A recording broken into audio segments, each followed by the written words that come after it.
¿Qué tal? ¿Cómo están? Nuevamente en tu programa Tu Salud en Cayetano a través de Cayetano Plus.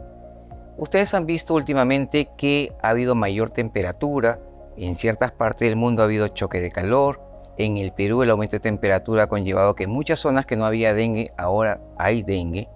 Pero ¿saben ustedes si el cambio climático y la enfermedad renal crónica tienen alguna relación? ¿Será esto posible? Yo creo que sí. Por eso hemos invitado el día de hoy al doctor Cristian León. Él es nefrólogo clínico, él es profesor de la Universidad Peruana Cayetano Heredia, con quien hablaremos de este tema muy interesante y sacaremos nuestras conclusiones al final del mismo. ¿Cómo estás, Cristian? Muy bien, Leslie, muchas gracias por la invitación. Y como ya te había comentado anteriormente, creo que hemos llegado a un punto dentro del abordaje de las enfermedades en general, donde el enfoque del individuo tiene que pasar a ser un enfoque holístico, ¿no? No solamente un enfoque basado en la salud y en la enfermedad de la persona, sino también en los aspectos medioambientales que pueden contribuir a que algunas personas desarrollen ciertas enfermedades. Yo recuerdo mucho a nuestros maestros que nos incentivaban a no solamente enfocarnos en los aspectos etiopatogénicos de la enfermedad, sino también a los determinantes sociales. Hasta hace poco, los determinantes sociales eran un problema. La pobreza, la falta de educación, la inaccesibilidad a servicios públicos. Pero ahora ya pasamos a otro punto, ¿no? Pasamos del individuo, los determinantes sociales, y ahora tenemos un aspecto mucho más global, que es el determinante medioambiental. Y allí creo que hemos descuidado muchísimo en algunos aspectos sobre el impacto que tiene el cambio climático, el cambio en la temperatura ambiental, el cambio en la temperatura de los mares, sobre algunos aspectos esenciales de la fisiología normal del organismo, como la hidratación, por ejemplo. Claro que sí, y una de las cosas que estaba leyendo, y justamente por eso conversamos contigo, es la enfermedad renal crónica. Correcto. La enfermedad renal crónica que conlleva en su etapa final a la hemodiálisis, a la peritoneodiálisis, y esto conlleva pues a una serie de eventos que hay que realizar, consumo de agua, todo esto. ¿Cómo influye, cómo impacta esto en el medio ambiente? Mire, el incremento de la temperatura en los últimos años ha cambiado también las necesidades obligatorias de agua de los individuos. Siempre se ha recomendado que los seres humanos debemos consumir entre 6 a 8 vasos de agua al día, un promedio de 1,5 litros, 2 litros de agua. Pero eso depende no solamente de las condiciones del paciente, sino también de las condiciones del ambiente, porque si estamos en un ambiente mucho más cálido, definitivamente nuestras pérdidas hídricas son mayores y por lo tanto nuestro requerimiento de agua es mayor. Claro. Entonces, hace mucho tiempo que se ha venido especulando y que hace algunos años también ha empezado a aparecer evidencia sostenida de que la deshidratación crónica en un paciente que además está expuesto a otras circunstancias como temperaturas extremas o algunos tóxicos medioambientales como pesticidas en el caso de las personas que se dedican a la agricultura en zonas desérticas o en zonas subtropicales, puede llevar a el desarrollo de una forma de insuficiencia renal que se conoce como enfermedad renal por enfermedad tubulointersticial. Le han puesto un nombre propio como nefropatía mesoamericana, y creo que eso es algo que los expertos actuales están tratando de evaluar a gran escala, porque definitivamente la prevención, como ya seguramente lo conversaremos luego, va a ser finalmente el determinante más importante para evitar que este tipo de situaciones progresen hacia la insuficiencia renal con necesidad de diálisis. Algo que estamos viendo también, por ejemplo, en los partidos de fútbol, que hacen varias paradas para hidratar, que antes no se hacía. Ahora que estamos con temperaturas altas en España, la gente que está haciendo pues la parte de agricultura también se le están hidratando más. Entonces todo eso está cambiando.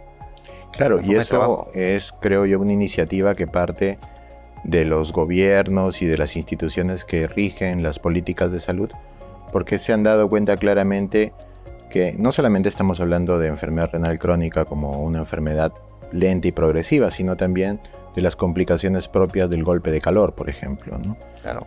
Una persona que está expuesta a altas temperaturas sin una adecuada hidratación y con ciertos factores de riesgo puede fallecer tranquilamente por un golpe de calor o hacer insuficiencia renal aguda, y eso es algo que los gobiernos han empezado a identificar y a prevenir generando mejor oportunidad de acceso al agua. Aquí el Perú es un tema muy peculiar respecto a la cultura de alimentación y de hidratación, porque la verdad que las formas como nos hidratamos son bien peculiares. Yo te voy a comentar una experiencia que hicimos hace algunos años aquí en Cayetano. Con algunos estudiantes de pregrado hicimos una encuesta, validamos una encuesta para determinar qué cantidad de líquido y qué calidad de líquido tomaban los estudiantes de medicina de tercer y cuarto año. Y los resultados fueron bastante llamativos, por no decirlo, porque el promedio de líquido que tomaban los estudiantes estaba entre 1.2 y 2.6 litros, o sea, era un rango bien amplio. Pero dentro del total de agua que tomaban, menos del 30% era agua. El resto de líquidos que tomaban nuestros estudiantes era o café, o bebidas energizantes o bebidas carbonatadas, que evidentemente no sirven para hidratar, al contrario, no son bebidas que generan... las gaseosas. Las gaseosas, claramente, las gaseosas, los energizantes que son tan usados por nuestros estudiantes a veces para mantener cierta vitalidad, por decirlo de alguna manera, pero que no son estrategias adecuadas de hidratación. O sea, pueden tomar un buen volumen de líquido, pero la calidad del líquido también importa. Y lo ideal siempre es tomar o agua hervida, para mantener pues un estado de hidratación adecuado y sobre todo también el aporte de electrolitos que normalmente el agua dura tiene. Alguna vez escuché a alguien decir, si tomas demasiada agua vas a orinar mucho y eso es perjudicial. ¿Eso es cierto? A ver, como en todo en la vida, ni mucho ni poco, sino lo que necesitas. Si no tomas líquido te deshidratas, claro, y haces que tu riñón trabaje más para ahorrar mayor cantidad de agua. Pero si tomas mucho líquido, haces que el riñón también haga un sobreesfuerzo para diluir la orina a la mayor cantidad posible, a la menor concentración posible y eliminar el exceso de agua. Con el tiempo eso también te lleva a degenerar a la insuficiencia renal. Por eso es que se sabe que el cuerpo humano solamente está preparado para recibir máximo hasta 18 litros de agua al día. O sea, alguien que probablemente tenga algún defecto, alguna enfermedad psiquiátrica tipo polidipsia o una potomanía, podría tomar hasta 18 litros y ese sería el límite fisiológico permitido. Pero también ha habido casos, por ejemplo, un caso muy conocido en Estados Unidos, donde hubo un concurso de radio donde el premio era ganar un Nintendo Wii, una consola de videojuegos. Y el reto era tomar la mayor cantidad de agua sin tener que ir al baño. Y de verdad ganó una señorita, ¿no?, que tomó cerca de 20 litros de agua sin ir al baño, pero a las horas hizo edema cerebral, hiponatremia aguda y falleció. Claro. Y la radio se llevó una penalidad bastante grande, evidentemente. La vida no tiene precio, pero en general estas cosas que son extremas nos dicen pues que el cuerpo tiene un límite, ¿no? Y que debemos anticipar esos límites para evitar cualquier perjuicio sobre la salud. Y el tema del cambio climático y la salud renal va en ese nivel. Te comentaba hace un momento que el padre de la fisiología moderna, Claude Bernard, hablaba de balance, de homeostasis, de equilibrio. Y el equilibrio no solamente se da dentro del cuerpo, dentro del medio interno, sino también debe haber un equilibrio del medio interno con el medio externo, con el medio ambiente. Y eso debe ser un punto de partida para que empecemos a pensar, ya no, repito, desde el punto de vista de la enfermedad, no solamente en el tratamiento y la prevención, sino también desde el punto de vista medioambiental. La enfermedad renal crónica que llega a diálisis, además de ser un problema grave de salud pública, no por nada en el Perú, 10% de la población peruana tiene enfermedad renal crónica, por ejemplo. Es bastante. Es 1 de cada 10 peruanos. Claro. Y lo peor es que muchos de ellos no lo saben siquiera, que tienen enfermedad renal crónica. Pero de esos 10%, hay un grupo de pacientes que van a llegar a diálisis. Y se llega a diálisis cuando los riñones dejan de funcionar, cuando el cuerpo empieza a intoxicarse de una serie de toxinas que hacen que el estado de salud del paciente se deteriore. Y solamente hay 3 alternativas de tratamiento: hemodiálisis, peritoneodiálisis y trasplante. Entonces, si uno lo mira desde el punto de vista de calidad de vida, en orden, digamos, prioritario estaría trasplante en el primer lugar, el que te devuelve la calidad de vida casi al 100%. En segundo lugar, la peritoneodiálisis. Y en tercer lugar, la hemodiálisis. Luego, lo puedes ver desde el punto de vista económico. Porque el más costo efectivo es trasplante. Es decir, es más barato trasplantar a una persona que someterla a hemoperitoneo-diálisis, Claro. a pesar de que puede parecer lo contrario. Luego, en costos le sigue hemodiálisis y finalmente peritoneo-diálisis, que es la alternativa más costosa. Ese es desde el punto de vista económico. Pero desde el punto de vista medioambiental, por técnicas ecoamigables, de lejos trasplante va a ser siempre la técnica más ecoamigable. Le va a seguir peritoneodiálisis y al final es hemodiálisis. Entonces, Ahí había que señalar por qué sería más ecoamigable. A ver, es ecoamigable porque el producto de cualquier actividad humana, casi siempre, sobre todo actividad humana industrial, porque miremos la hemodiálisis, si bien es un procedimiento médico, requiere de una serie de procesos industriales. Claro. Bien, que utilizan energía no renovable, estamos hablando de petróleo, estamos hablando de energía eléctrica, y que, queramos o no, tiene como resultado la producción de gases de invernadero, gases del efecto invernadero, CO2, ácido azufre, óxido nitroso, que son gases que terminan contaminando el medio ambiente, que alteran nuestra atmósfera, ¿bien? Y producen lo que todos ya conocemos, que es el efecto invernadero. Calentamiento. El calentamiento global. Y el detalle es, el tema es tan crítico que si uno compara, por ejemplo, una planta procesadora de cemento, produce casi tanto CO2 como una unidad de hemodiálisis. O sea, fíjense la magnitud, ¿no? Y no estamos hablando de que tenemos una ni dos unidades de hemodiálisis. Tenemos una cantidad enorme de unidades de hemodiálisis porque hay una cantidad enorme de pacientes que tienen la demanda de servicios de diálisis para el tratamiento de la insuficiencia renal. O sea, si decíamos que había 10% de pacientes con enfermedad renal crónica, en el Perú deben haber 30.000 personas con necesidad de diálisis. ¿Sí? Claro. Son 30.000 personas con necesidad de diálisis. En los registros formales solamente hay 20.000, entre los sistemas del Seguro Social de Salud y el MINSA. Por ahí las Fuerzas Armadas y los privados. Y hay como 10.000 pacientes, hay una brecha de 10.000 pacientes que no están recibiendo tratamiento. Al margen de esa inequidad en el acceso a los servicios de salud, de esos 20.000 pacientes están en centro de diálisis. Y cada paciente recibe 13 sesiones de diálisis por mes. ¿Ok? Y en cada sesión de diálisis, cada paciente gasta 500 litros de agua.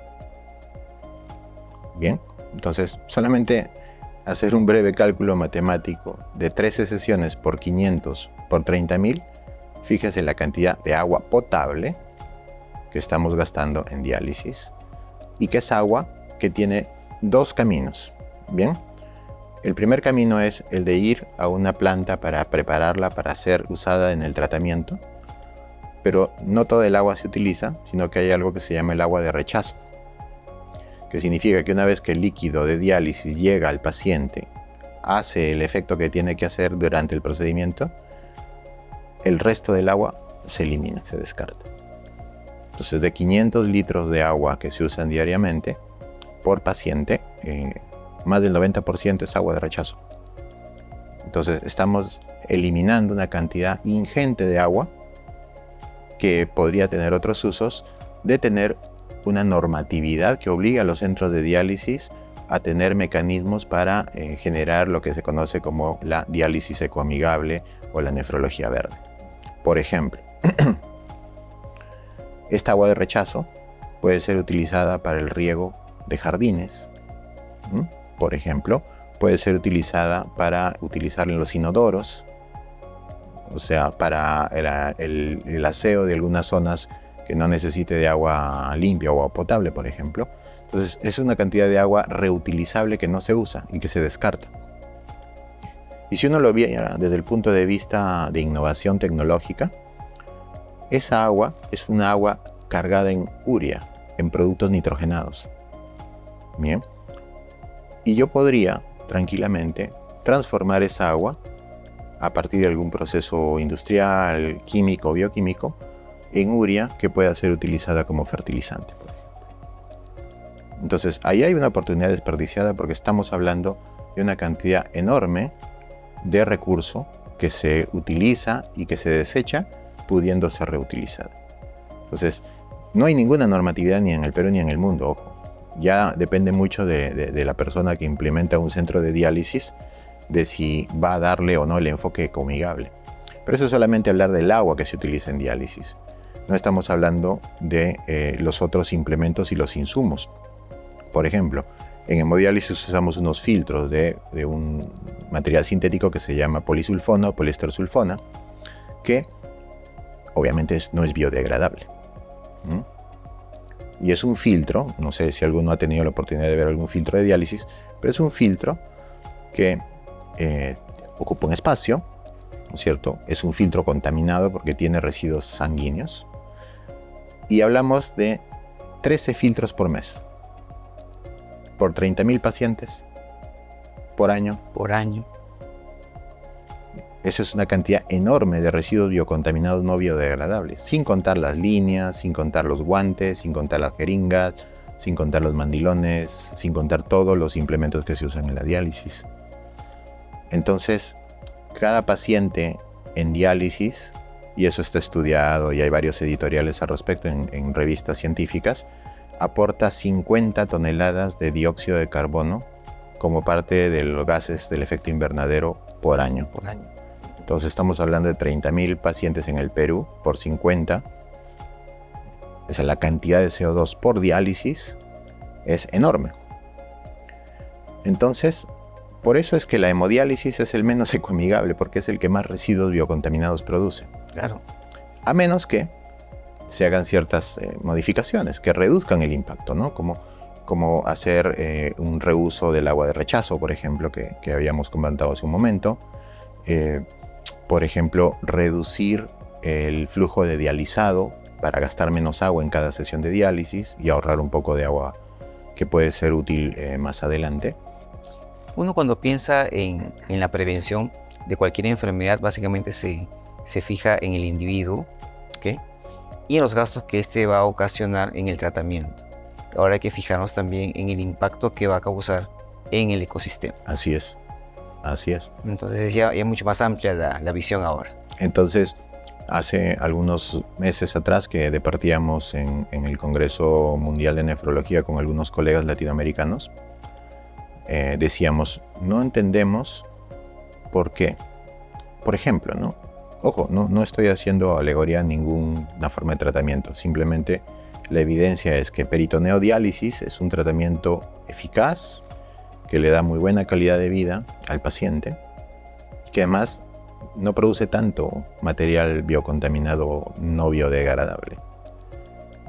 Y sin embargo, el acceso a diálisis peritoneal está muy restringido por temas económicos principalmente. Claro.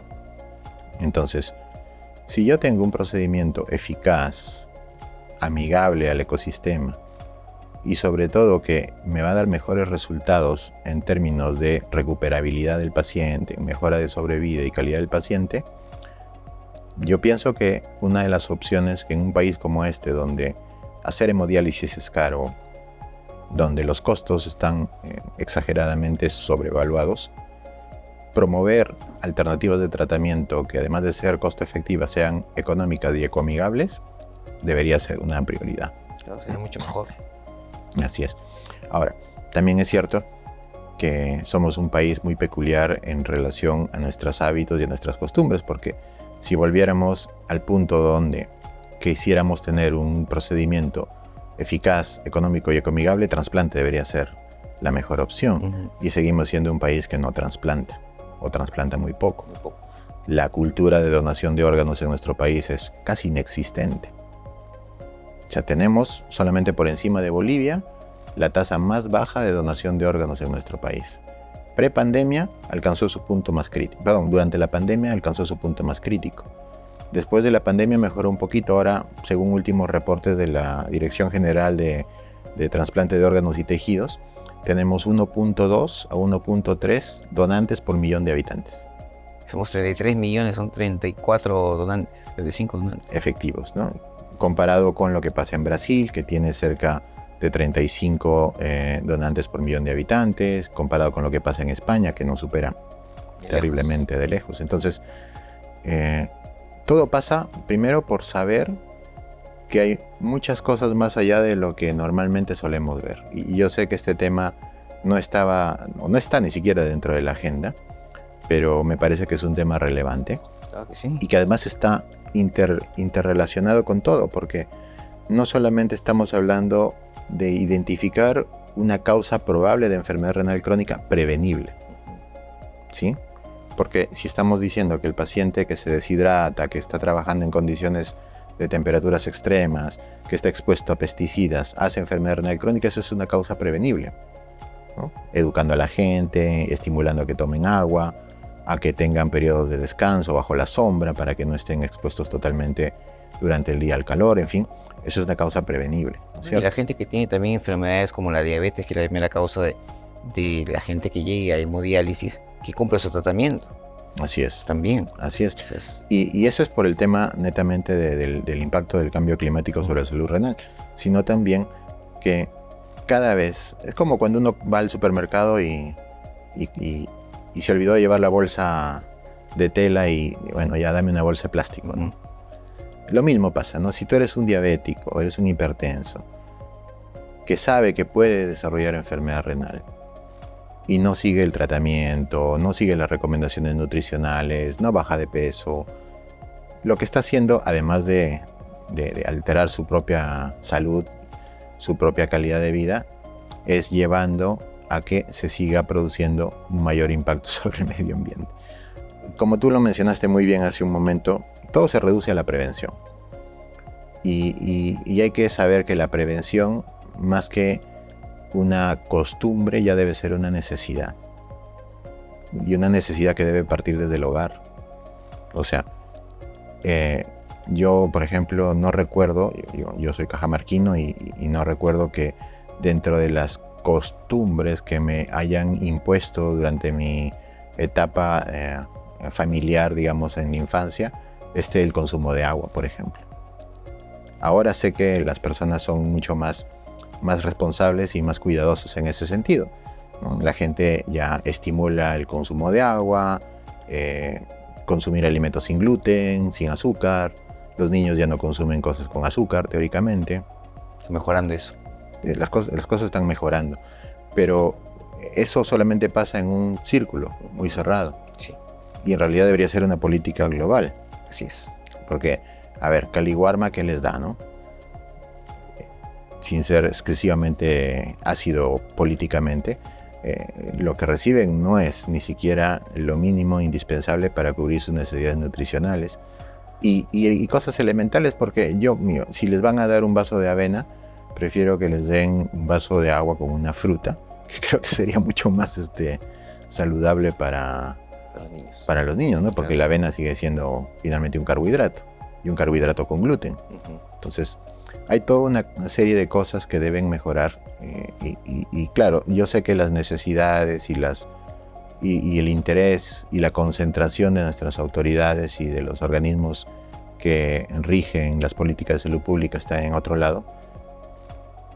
Pero no sé si tú recordarás, pero yo recuerdo cuando estaba en la secundaria y nos hablaban del efecto invernadero y de las cosas que iban a pasar. Yo la verdad lo veía algo cinematográfico, sí, ¿no? Algo medio de ciencia ficción. Decía, ¿qué estarán diciendo? Yo no lo veré. ¿No? Como el fin del mundo alguna vez. Exactamente, claro, ¿no? De tipo 2012, una película. Exactamente. Pero no, al final nos llegó, ¿no? Nos llegó, lo vemos, sufrimos el impacto. Y no sé exactamente qué puede esperarle a nuestros hijos, a nuestras familias en el futuro si no hacemos un cambio dramático en alguno de los aspectos más esenciales de nuestra economía. Así es. Cristian, te agradezco por haber venido. Ha sido interesante esta conversación porque hay muchas enfermedades realmente que van a no ser muy ecoamigables. Entonces la prevención va a ser ahora en todo aspecto para evitar pues que esto pueda seguir avanzando. Gracias por tu presencia. Gracias a ti, Leslie, gracias a la universidad también por esta oportunidad. Muchas gracias. Bien, ya hemos visto que las enfermedades no solamente atacan a la persona, sino que también atacan a todo el ecosistema. Así que depende de nosotros la prevención en todo aspecto. Así que a cuidarse nuevamente, a tener una salud muy bien diseñada, muy bien planificada, hacer ejercicio, acudir al médico cuando se requiera y seguir las indicaciones siempre al pie de la letra. Nos vemos la próxima semana a esta misma hora. Gracias.